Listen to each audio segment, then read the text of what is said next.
Este programa es posible gracias al equipo conformado por Isabela Iturriza, Inmaculada Sebastiano, Carlos Javier Virgües, Juan Juárez, Fernando Camacho y Giancarlos Caraballo. También puedes seguir la transmisión en vivo en mundour.com. Debes buscar la pestaña de radio en vivo, bajar y darle clic en Unión Radio 90.3. Recuerda que nos puedes seguir en @mundourweb y @radioescuelaur. Bueno, hoy tenemos el gusto en Venezolanos, en esta serie Los del Podio, segunda temporada, de entrevistar, de conversar con una de las grandes escritoras venezolanas, Elisa Lerner. Con ella vamos a recorrer su vida y obra, libro por libro, y los episodios fundamentales de su vida. Te saludamos, Elisa. Muchas gracias por unas palabras muy generosas. Bien, Elisa, tú naces en Valencia en 1932. Sí, señor. Pero tu padre entiendo que se había venido a Venezuela antes. Sí. ¿Había algún motivo para que él viniese de Hungría para acá? De Rumania. De Rumania. Mi padre llega en el año 29. Recuerda que en el año 29 hay una crisis económica que resultó mundial. Sí. Y entonces el trabajo que él hacía se vino abajo y decidió venirse, no sé por qué, para Venezuela. ¿Él se vino primero sin tu madre? Sí, mi madre se ya tenía una hija, que era mi hermana Ruth. Mi madre se resistía a irse fuera de Europa, a dejar a sus padres. Claro. De manera que yo nací de casualidad, porque mi madre por fin vino a Venezuela el año 31. Mi padre llega a Puerto Cabello y mi madre también llega a Puerto Cabello, pero ya mi padre en ese momento en que ella llega está residenciado en Valencia, Estado Carabobo. ¿Y a qué se dedicaba tu padre allá en Valencia? Bueno, mi padre se dedicaba al comercio junto con un socio de apellido Zuckerman, es lo que sé. Pero mi padre... ¿Judío también? Por supuesto. Y mi padre creo que más bien era un artista que no pudo cumplir totalmente su vocación. En parte sí, en parte no, porque nació en una pequeña ciudad fronteriza de la Besarabia. Digo fronteriza porque en algunas veces la Besarabia era de Rusia y otras era de Rumania. Cuando mi padre nace en Besarabia, en una pequeña ciudad fronteriza llamada Nova Solica, es todavía pertenencia rusa. Y yo creo que él sí tuvo su alma, aparte de judía, rusa. Ya. O sea que tu padre hablaba rumano y ruso y aprendió a hablar español, ¿no? Mi padre aprendió a hablar español porque su trabajo lo hacía en la calle. Mi padre era un hombre que amaba profundamente la música y al comienzo de su estadía en Venezuela se dedicó al comercio, como te digo, pero este socio, a pesar de que en alemán o en yiddish, que es casi lo mismo, que es como un alemán subalterno, un alemán desnutrido o más bien paradójicamente alimentado por los éxodos del judío de diversas localidades, le robó a mi padre parte de dinero y mi madre encuentra a mi padre arruinado porque era un hombre muy poco sagaz para el comercio. Mi padre finalmente, en los últimos años, durante muchos años fue cantor de la sinagoga. Porque yo creo en que Valencia. desde Caracas, Ya no en recuerdo Caracas. en Valencia porque yo era muy pequeña. Y además tenía una mano muy hábil de artista, era un artesano muy sensible. Ya. Y si tú vas, creo que ahora nadie se atreve a ir al antiguo cementerio judío, verás que muchas lápidas fueron grabadas por mi padre. O sea, Oye, que yo vengo de una escritura, se puede decir, medieval, la que ya. se escribe en las lápidas de los cementerios judíos. Claro que él se dedicó también al principio al comercio, un comercio muy volátil, que vendía, digamos, cuadros de Cristo, de lo que le pedían, porque tenía un pequeño negocito en nuestra casa, una de nuestras primeras casas en Caracas. En San Bernardino, No, primero vivimos en el centro de en el Caracas. centro. San Bernardino en mi infancia era una hacienda de caña de azúcar. Claro, de la familia San Folmer. Bernardino se vuelve una urbanización más o menos en el año 43. Sí, es así, es así. Y ahí es cuando ustedes se mudan del centro de Caracas a San Bernardino. Unos años después. Sí, Porque mi padre, ahí había una lucha, así como la hubo de que mi madre no quería irse para América, digamos. sí. Mi padre adoraba el centro de Caracas, Ah, qué pero bien. mi madre ya quería mudarse para San Bernardino, donde ya había una, digamos, una respetable comunidad judía. Claro, Pero el centro, tal como lo recuerdo en mi infancia, era de una gran belleza. Creo que sí había pobreza, pero quizás porque yo era una niña y no entendía los inmediatos sufrimientos de unas pobrezas extremas. claro. Siento que era una ciudad luminosa, que tenía algo de una Madrid tropical. Qué bonito eso. Y tú estudiaste el bachillerato en el Liceo Andrés Bello.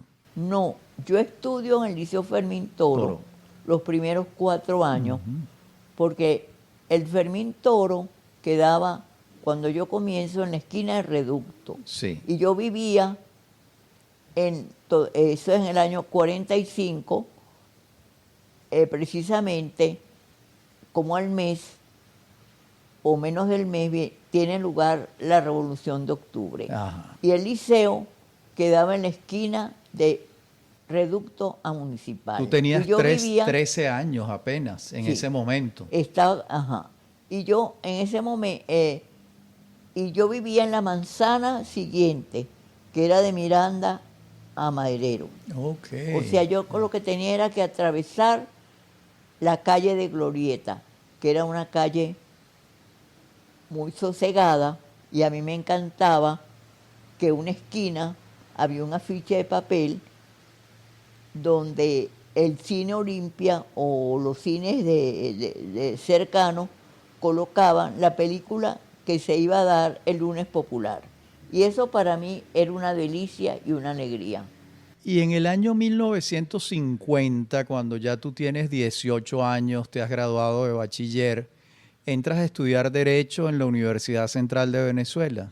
Yo termino en el Liceo de Aplicación. Ajá, en el Ese año Paraíso. fui muy feliz porque había muchas huelgas en el liceo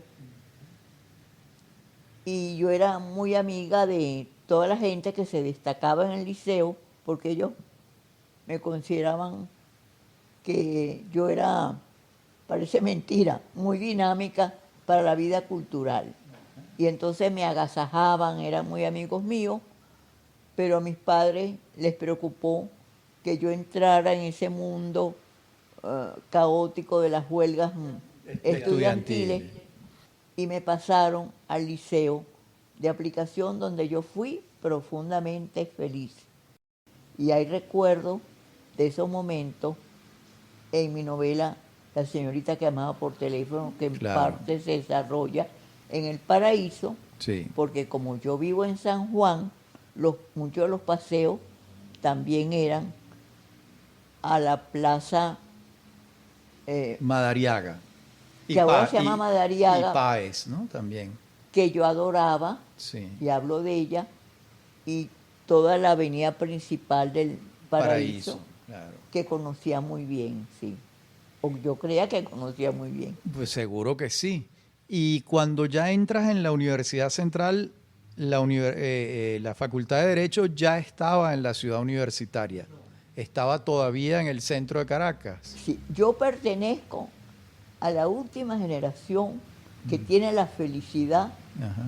de estudiar en la vieja Ah, universidad. qué maravilla. Y estudio entre mis compañeros, no nos vas a creer, estaba el notable poeta que nos ha dado la alegría del premio Cervantes, que es Rafael Rafael. Cadena, que se sentaba en la mitad del gran salón, que yo creo que ahora es el de la academia, el salón de las academias. Ok. Y era muy diverso el grupo.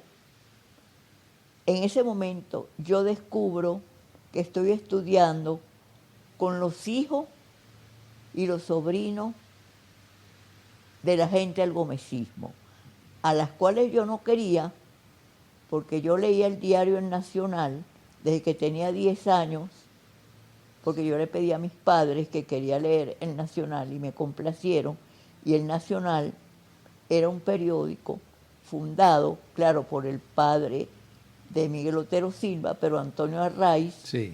posiblemente ilustre pariente tuyo, Claro, primo hermano de mi padre. uno de los grandes venezolanos. Yo tengo que hablarte de Antonio Arraiz. Adelante. Te voy a decir lo siguiente. Antonio Arraiz y Miguel Otero Silva fundan un periódico muy antigomecista y muy a favor de la República Española. Eso influye en la niña de 10 o 11 años que por primera vez se asoma de verdad a los periódicos, porque yo trataba de hojear ahora, pero no entendía mucho. ¿Por qué? Porque Ruth estudiaba con un hijo en el bachillerato de Luis Barrios Cruz, que era director de Ahora. Sí. Y trataba de mirar en el Heraldo, pero todavía no sabía leer bien. Entonces yo creo que una de las cosas más importantes que nos ha dejado la democracia es que los intelectuales se han dado cuenta que no basta con escribir sus libros, que es muy importante ejercer el liderazgo cultural, porque el liderazgo cultural es uno de los argumentos, una de las bases fundamentales para que un país siga siendo luminosamente democrático. Uno de los primeros grandes líderes culturales que por lo menos creo que beneficiaron a mi generación y al cual yo le estoy muy agradecida es a don Antonio Arraiz. Tuve la alegría de conocerlo pocos meses antes de que muriera en la ONU. Por casualidad veo un hombre muy solitario y reconozco a Antonio Arraiz. Yo era una joven y estaba haciendo mi maestría, terminando mi maestría, mi entrenamiento en prevención de delincuencia juvenil, y muy tímida me acerco a Antonio Arraiz y no le digo quién soy porque creo que no le podía interesar, y le dije, qué alegría poder saludarlo, yo le debo a usted muchísimo, porque yo empecé a leer un periódico y a conocer algo del país gracias a que usted estaba en el Nacional. Y creo que lo digo en mi último libro, que es de Fragmentario. Es así. No, me conmueven tus palabras, la verdad. En ese momento él era el director de publicaciones en español de la Organización de las Naciones Unidas. Ese puesto se lo había ganado por concurso Él se había ido de Venezuela en el 48, Decepcionado, muy decepcionado sí, con el golpe contra Gallegos. así es. Sí. Y se fue a vivir en Nueva York y allá murió en Ese mismo 1962. año, Ese mismo año, ese mismo año, 62. 62. Ahora, volvamos a ti. Tú te gradúas de abogado, formas parte del grupo Sardio, eres la única mujer integrante del grupo y entiendo que ocurre un hecho importante en tu vida que es la muerte de tu padre, que coincide con tu viaje a Nueva York. Así es. Y yo tengo, leyendo tu vida, he leído toda tu obra, escribí el discurso cuando se te otorgó el doctorado honoris causa de la Universidad Metropolitana. Yo tengo la sensación que ese es un momento para tu psique fundamental. Muchísimas gracias, Sí. que no te he dado las gracias por la emoción que no nos habíamos visto hace tiempo, por esas palabras tan No, hermosísimas con y muchísimo que gusto. no merezco del todo. Bueno, en todo caso, tú tienes ahí una especie de quiebre porque no solo muere tu padre, sino que te vas a vivir a Nueva York. No voy, estoy en Esto- Nueva York 2 días. Conozco a un primo Ajá, que no, porque las familias judías siempre viven en distintos sitios. sí, Tú sabes que siempre son familias del éxodo. Lo conozco, pero me toca irme a Michigan ya, para mejorar mi inglés técnico. ok, Y paso 3 meses en Michigan sí, y luego paso 3 meses en Washington, D.C. Es el momento en que el presidente Kennedy asume el la poder presidencia. y yo oigo por radio y me asombro que hay un poeta, Robert Frost, Claro, que dice un poema al momento de asumir el poder el presidente. Y digo, ahora entiendo por qué nosotros somos tan infelices a veces. Nos olvidamos que al momento de que un presidente llega al poder es importante oír la voz del poeta. qué belleza, qué belleza. Y uno, ahí empiezas tú, bueno, tu vena de escritora se abre y empiezas con el teatro, por cierto. Empiezas con El vasto silencio de Manhattan, que es un título bellísimo, ¿no?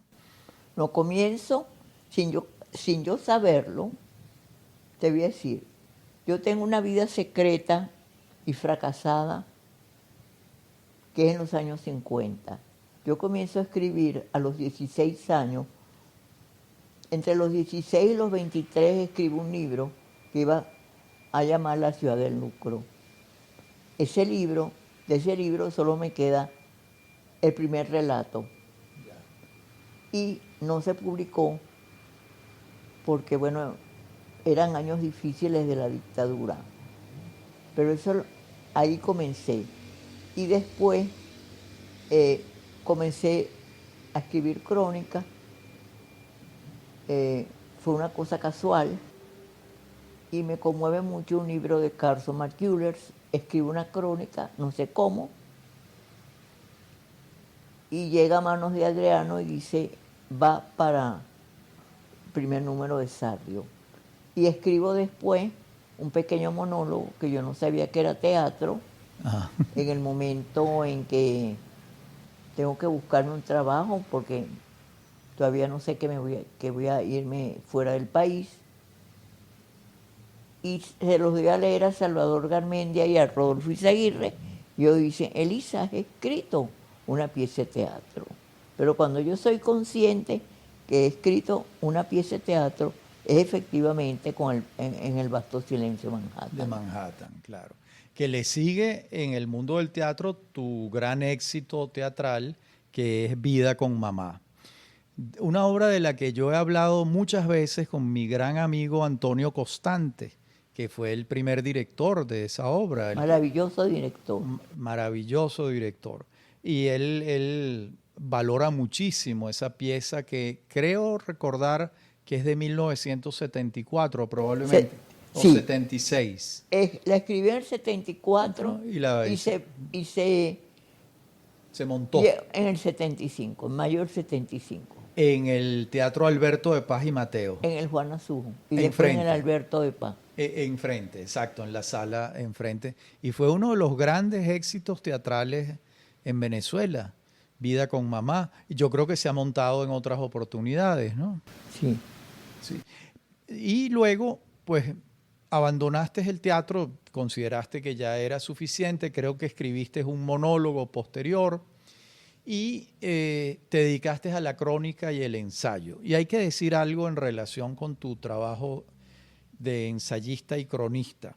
Y es que muchas veces no se distinguen, son crónicas con talante ensayístico y a su vez hay ensayos con talante de crónica.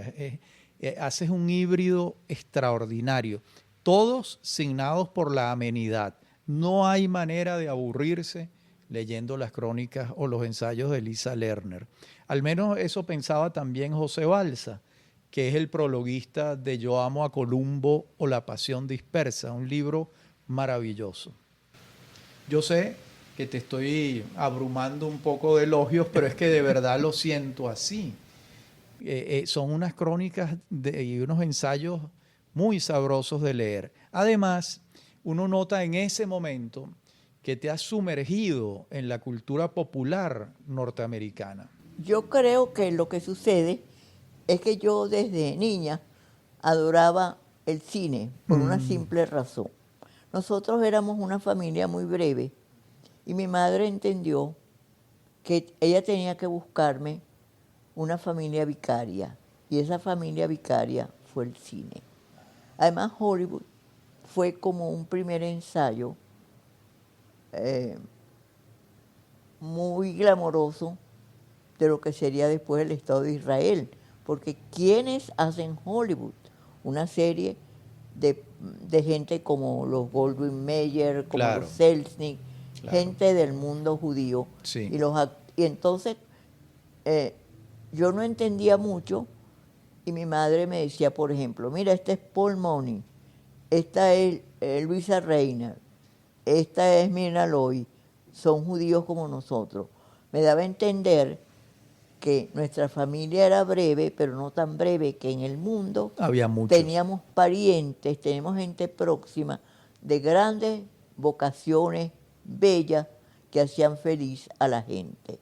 De esa manera, para mí el cine fue como una familia maravillosa. Y yo además leía, porque mi hermana las compraba, unas revistas muy satinadas que eran Cine Mundial y no me acuerdo cuál otra. Y entonces leía lo que llamaban los gossips, los cotilleos, y yo creo que esa manera tan superficial, pero tan que me divertía tanto, creo que finalmente en esa despensa misteriosa que tú sacas a flote cuando escribes, está en mí ese entretenimiento de las revistas aparentemente intrascendente, porque hay algo que siempre me parecía muy paradójico en la literatura venezolana. Cuando leía a muchos escritores, los encontraba muy solemnes, y cuando hablaba con ellos era muy divertido. Entonces yo les decía, pero si tú, ¿por qué esa ironía, Claro. ese humor que tú muestras? ¿Por qué no está en el texto? Entonces me decían, no, es que la literatura, entonces parecía que te hablaban de un templo, bueno, mira, Griego, de oraciones, sí. Que estaba en el Olimpo. Entonces, por eso yo he admirado tanto a Teresa de la Parra, Claro. porque Teresa de la Parra, una inmensa escritora, te cuenta un momento durísimo del país. ¿Y cómo lo cuenta? De una manera deliciosa, divertida, como una aparente historia de amor que finalmente fracasa, porque finalmente el fracaso del país es un escritor sincero que está contando algo muy terrible sobre el país, tiene que aparecer aún en medio de las delicias de la escritura. Estamos conversando con Elisa Lerner. Vamos a una pausa y regresamos en esta conversación con Elisa Lerner en su apartamento de Los Palos Grandes mientras llueve.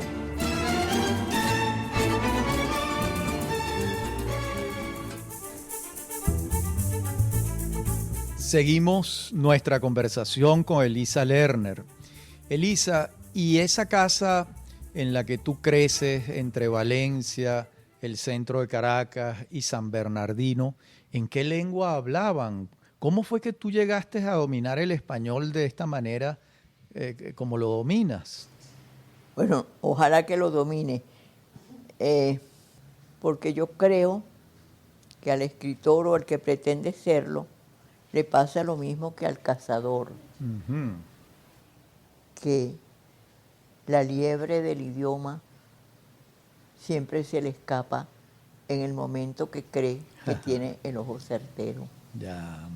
Entonces, mi madre, yo recuerdo que vino de Rumania con 2 libros, me interesaban los libros. Una edición muy bella de La Montaña Mágica, que debe ser del año 28 o 29, en color naranja. Ahora entiendo por qué, por ejemplo, los libros de la Sudamericana, mucho, por ejemplo, la edición que yo tengo de Mrs. Dalloway, la primera, de Sudamericana, es también en color naranja, porque las ediciones alemanas, creo que de la Verlag, eran de ese color. Ya. Y de un papel seda precioso, y un libro más modesto, pero como en tela dura, de los cuentos de Grimm, que era para mi hermana Ruth, que era una niña de 3 años y medio, en letras góticas. Pero recuerdo que a mí no me gustaba tomar leche y mi madre me cantaba unas cancioncitas en alemán. En un momento dado dejó de hablarme en alemán y yo sentí un gran vacío. Yo veía que Ruth se aprendía de memoria los poemas de Antonio Arraiz, ese sobre Venezuela, los de Miguel Otero Silva, los del Niño Campesino, los de las grandes poetas del sur, los poemas de Antonio Machado, los de García Lorca, Rubén Darío, por supuesto, y yo la escuchaba, y eso creo que fue fundamental para mí. Y ella los decía en los actos culturales de ese primer pedagógico de oro, que fue muy importante también para la tradición cultural nuestra y democrática. Seguro. Yo creo que eso fue muy importante para mí. Y en un momento dado me regalaron un diccionario Larousse para niños que yo usé como hasta el año 70 y tantos. Pero en mi casa mis padres decidieron, como muchos judíos de habla alemana, sobre todo mi mamá, no hablar en el lenguaje de lo que creían que eran sus verdugos. Ya. Muy bien. Piensa que era muy duro. Por supuesto, lo entiendo perfectamente. Entonces, era muy difícil el manejo del lenguaje con mis padres. Había mucho afecto y entonces yo me volqué mucho en los libros y en lo que le oía a mi hermana, memorizando los poemas. Y yo tuve unas maestras maravillosas en la parroquia de Santa Teresa, de Cipresia Velázquez. Unas maestras extraordinarias que yo creo que si yo no hubiera ido a la escuela secundaria, ni hubiera estudiado Derecho, o no hubiera hecho una maestría en Estados Unidos, no hubiera pasado nada. Igualmente, a lo mejor hubiera escrito igual. Por Entonces, esas maestras en la parroquia Santa Teresa. sí, sobre Elisa, todo vol- Olga Costa, que fue también maestra de Ruth y anteriormente, unos años antes, de Sofía Inver muy y bien. Amalia Romero, que también yo hice mi, mi compañera de infancia fue Marianne Becker. Entonces, que Nada era menos, muy brillante y mucho. mucho más, incluso más estudiosa que yo. Yo lo que pasa que el simulacro era que mi mamá me compraba la revista Viriken, como Claro. de alguna manera para regalarme el no complacerme en seguir hablándome en el en el idioma que había sido materno en nuestro hogar. Pero me compraba Viriken y la revista Viriken hizo mucho por mí. Tanto que en un momento dado se lo oído decir a Vargas Llosa, yo quería ser una niña argentina, porque me encantaba esas, yo no conocía muy bien la botánica venezolana y entonces me encantaban esos árboles que aparecían En la y revista el Bilic. adoquinado de las calles, exacto. Claro. Volvamos a los años 80, que empiezas a publicar tus libros de crónica, Carriel número 5, después vienen las crónicas ginecológicas. Y hay un momento en tu vida interesante, importante, y es cuando te vas a vivir a Madrid. Simón Alberto Consalvi te nombra agregado cultural Consejera, con pues. Enrique Tejera, París. Y allá pasaste 5 años, creo que coincidiste con los años que también estuvo Adriano González León en la No, embajada, con Salvador Garmendia. con Salvador Garmendia. ¿Cómo fueron esos años en Madrid? ¿Escribiste? ¿De allá trajiste algunas ideas? Bueno, eh, creo que aprendí realmente el español, porque aprendí el español de Castilla, porque creo que nosotros, los venezolanos, no nos dimos cuenta que con la independencia, que fue muy rápido, desaparecieron los españoles de Venezuela. Y por un siglo, los españoles de España no vivieron en Venezuela, cosa que no pasó, por ejemplo, en otros países. Comienzan a aparecer los españoles En porque el hay una siglo guerra XX, claro. civil en España y generalmente los primeros que vienen son los venezolanos que estaban en Madrid sobre todo, porque mi papá se hace amigo por asuntos de trabajo de un hombre muy interesante, Ramón Zapata, que hace un conjunto lírico infantil muy protegido por López Contreras, porque la gente no reconoce que López Contreras ayudó muchísimo a un cambio de corazón civil, como diría yo, para el Claro. destino del país. Es así y Creo que ha además, sido el militar con más corazón civil que ha tenido el país para el bien de los venezolanos. y además le dio la entrada al Caribia y al Königstein, Sí, que barcos así es. con muchísimos judíos que han sido extraordinarios constructores de este país. Claro, no pasó como lo que sucedió con lo que cuenta Padura Sí, en Herejes, que nos dejan entrar a un barco lleno de judíos y terminan muriendo. así es. Aquí López Contreras les abre las puertas. Yo creo que López Contreras, Sí.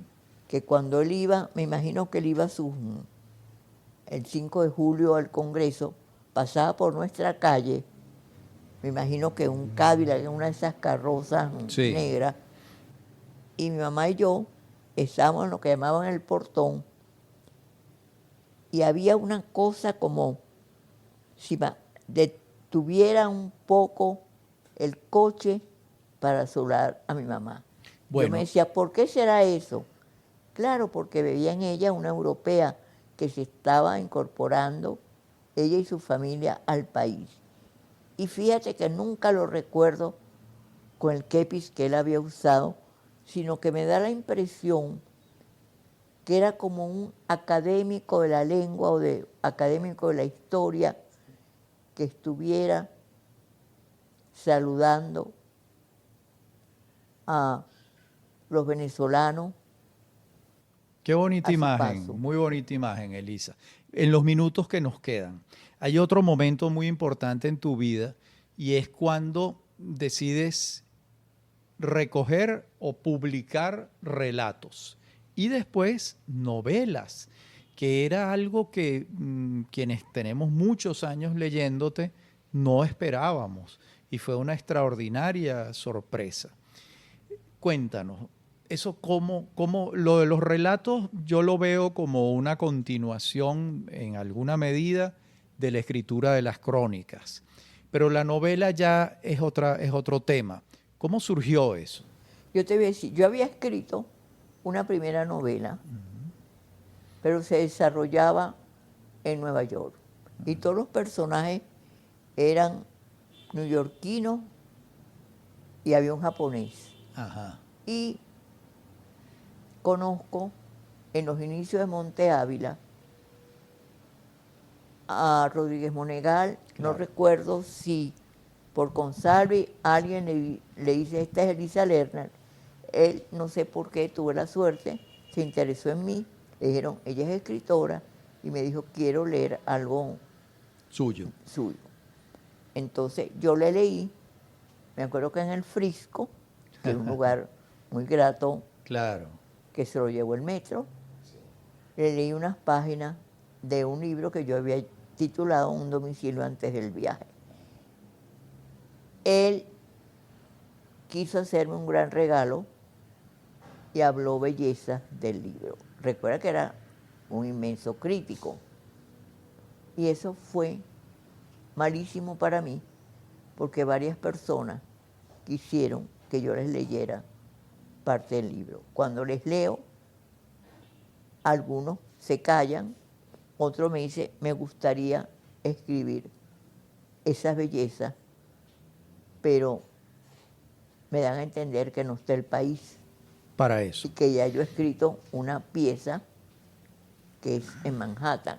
Entonces siento una gran culpabilidad y quedo paralizada, igual que Ítalo Esvevo cuando después que publica Serenidad, su segunda novela, no vuelve a escribir nada porque no recibe ninguna noticia a favor ni en contra, Sí. hasta que conoce a Joyce. Y Ya. entonces escribe su obra maestra. Ujú. Entonces, creo que yo no hubiera escrito estas novelas si no hay un cambio histórico en Venezuela Claro. Como el que ha habido. como el que ha habido. Sí. Entonces, precisamente, la primera novela es de un hombre, uno de los protagonistas es un hombre que quiere olvidar que ha sido un funcionario, aunque sea un funcionario secundario, en el gobierno de Gallegos. Y es lo que yo me di cuenta. Cuando comienza la democracia, hay grandes homenajes para Gallegos, hay el Gran Premio Rómulo Gallegos, hay el Centro, De estudios latinoamericanos, Exacto. Rómulo Gallegos. pero nadie recuerda a Gallegos como presidente. ¿Por qué? Porque nadie quiere reconocer que esa derrota no es solo de Gallegos. Esa derrota es de todos los venezolanos de ese momento. Y esa derrota que no se quiso aceptar nos llevó a la otra derrota. Y eso es lo que yo quise. No sé si lo logré, pero eso fue mi intento. Por eso volví, cosa que no sabía nadie, a la novela. La otra la dejé inconclusa porque quedé paralizada. Y la de la señorita que llamaba por teléfono, mi modelo sí es una profesora que fue muy amiga de Francisco Rivera y amiga mía, pero ahí lo que quiero es expresar el destino inconcluso del país.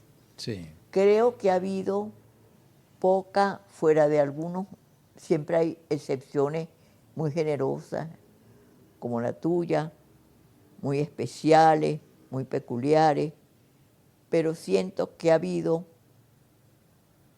poca comprensión o lectura de esos libros, porque ha pesado mucho el que yo desde muy joven tuve algún prestigio en la crónica, en el ensayo y en el teatro. Y no han querido sumergirse en páginas que además son dolorosas. Y además yo no escribo, me da pena hablar de mí, pero no escribo novelas al uso, son difíciles. En todo caso, las he leído, como tú sabes, y me produce mucha alegría y felicidad el lenguaje en esas novelas. Más allá de lo que estás contando, son unas novelas melodiosas. Hay una escritura que ya está en tus crónicas, que es una escritura que corre con melodía, con música. Y Muchas eso es gracias. algo muy Está importante. conmoviendo demasiado. No, eso es muy importante en el español, ¿no? Yo creo que coincidirás que uno de los grandes logros de García Márquez, por ejemplo, es esa música que tiene su escritura, ¿no? Que en el fondo también es poesía. Está bien, pues la poesía es música e imagen.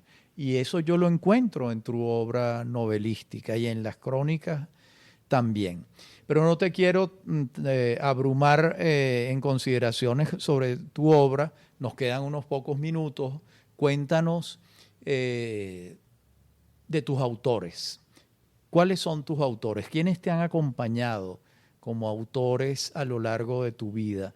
Sospecho que ese Thomas Mann del que hablabas, ese señor del que hablabas al principio, es una compañía, ¿no? Yo adoré a Thomas Mann y creo que supongo que no entendí nada, pero a los 16 años me leí La montaña mágica. Imagínate. Y yo adoraba a Claudia Chauchat. Y me la imaginaba como, como a Greta Garbo, por ejemplo, una mezcla Claro. de Greta Garbo, sobre todo una película como Ninochka. Ujú. Y adoraba esas escenas en el comedor del Berghof y esos portazos de Claudia Chauchat ¿Qué tal? siguen Claro. siempre siendo para mí melodías como si fueran la séptima de Beethoven. Ya. Otros autores, o hablaste de Teresa de la Parra. Joyce, yo me acuerdo de una carta, yo he sido muy desordenada para guardar, Papeles. sí, una carta escrita en una esquela muy sencilla de el joven más lector, que fue para mí un maestro el año que estuvo en el Fermín Toro, siempre me acompañaba, era muy distinto a mí, yo estaba en todos los proyectos culturales, en todos los proyectos de los periódicos morales, en todos los proyectos habidos y por haber. Él era muy secreto, era un gran lector, no sé cómo se hizo amigo mío, pero apenas yo salía del liceo, de pronto me encontraba con Francisco Rivera y me hablaba de una belleza de libro. Y el único caso que él me decía, ¿cómo es posible que tú leas a Joyce, pretendas leer a Joyce y no leas a Cervantes? Claro que me puse a leer las novelas ejemplares, pero me costaba mucho el Quijote. Claro. Y no leía a Azorín. Hace poco un amigo, yo le pedí, tráeme un libro de Azorín, porque Azorín yo lo identificaba con el franquismo, porque como ya te dije, yo había leído desde muy joven el diario El Nacional, Claro. y en el liceo había chicas que eran hijos de gente ilustre de la República Española. Yo era muy de la izquierda, de esa izquierda Republicana. republicana, pero de la inteligencia, de una Claro, verdadera claro, por inteligencia. supuesto. Ajá. Sí. Entonces, para mí, Joyce, que lo volví a leer cuando cumplió 100 años el Ulises, creo que es un gran poeta, es un poeta y es un novelista.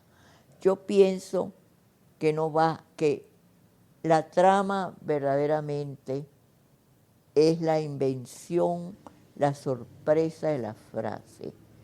El verdadero personaje de la novela es el lenguaje. Porque finalmente la novela es un mundo de la inteligencia y de la belleza. Y sin el lenguaje, sin ese edredón de terciopelo, digamos, Claro. de la belleza, que es el lenguaje, no puede haber una bella escritura. ¿Y tú, como galleguiana, eres más de Doña Bárbara o de Canaima? Por supuesto que Canaima. Canaima es un libro bellísimo y yo creo que se quedó corto Carlos Sandoval, y lo lamento mucho porque quiero y respeto mucho a Carlos, cuando dice que nuestro novelista de culto es gallego y no dice que Canaima es una novela preciosa y que es mucho mejor, sin caer en competencias banales, que muchas novelas de Vargas Llosa. Además, es una novela que nos tiene mucho que decir, porque cuando Marcos Vargas manda a su hijo mestizo de 12 o 13 años para que lo eduquen, para que no se hunda en la selva, en el extravío, como lo ha hecho él, nos quiere decir, es como si en este momento nos estuvieran diciendo, ustedes no pueden seguir en el extravío, en la selva, en la ignorancia. Tienen que luchar por la educación, por los libros, por la inteligencia, por lo que haga de Venezuela un país para la trascendencia y para la felicidad. Y Qué ese belleza. mensaje de Gallego es dolorosamente y sangrantemente vigente. También creo que olvidaron cómo es posible que se olvide a Teresa de la Parra. Teresa de la Parra es una enorme escritora Sin duda. y ninguna puede compararse a Teresa de la Parra. Además, en ella está una sustancia venezolana y al mismo tiempo universal. Nosotros no hemos sabido hacer llegar, creo que nos ha faltado como o habilidad o generosidad para hacer conocer quiénes son los verdaderos fundadores de nuestra letras contemporáneas. En ese agujero de terror que fue el gomecismo, tuvimos 3 luminarias inigualables: Gallegos, Teresa de la Parra y José Antonio Ramos Uco. Totalmente de acuerdo. Bueno, y con estas palabras de Elisa Lerner que me conmueven, hemos terminado esta conversación. Es una lástima porque hubiéramos podido pasar varias horas más conversando con Elisa, pero ya habrá oportunidad, Elisa, de hacer otro programa. Muchísimas gracias por habernos recibido en tu casa. Siempre ha sido mi amigo y además tuve la dicha de una reunión de Juan Liscano, gran venezolano, el mejor poeta que ha escrito sobre el amor en Cármenes. Sí. Conocí a tu padre y me dijo unas palabras inolvidables sobre Ida Granco. Sí. Que ella era una escritora que dominaba varios géneros. Yo adoraba a Ida desde mi infancia y la casualidad ha hecho, aunque yo no soy una poeta, me he ido de género en género, quizás buscando que una piedra, la belleza del diamante. Vale, qué bonito. Hasta aquí nuestro programa de hoy, Los del Podio, segunda temporada en Venezolanos por Unión Radio.